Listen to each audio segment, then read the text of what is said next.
Hey everyone, in this tutorial, I'll show you how to use Claude AI for learning and study notes in 2026. So if you want to turn long textbooks, lectures, or articles into simple notes, yeah, this guide will make studying much easier. First, open your browser and go to Claude AI. Then sign in to your account. Once you're inside, you can start using it as your personal study assistant. Now paste your lesson, notes, or textbook content into Claude. So this can be anything like science chapters, history notes, or research articles. Next, ask Claude to simplify the content. Yeah, you can request short summaries, easy explanations, or key points so you can understand faster.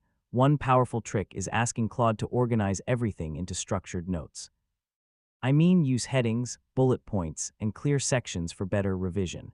You can also ask Claude to generate flashcards or quiz questions.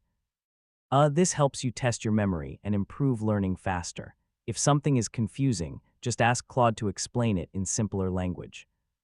So yeah, it can break down complex topics into easy-to-understand explanations. And that's how to use Claude AI for learning and study notes in 2026. Once you turn long content into structured notes and summaries, studying becomes faster and way more efficient. If this guide helped you out, feel free to check out more AI learning tutorials and study tips. Hey,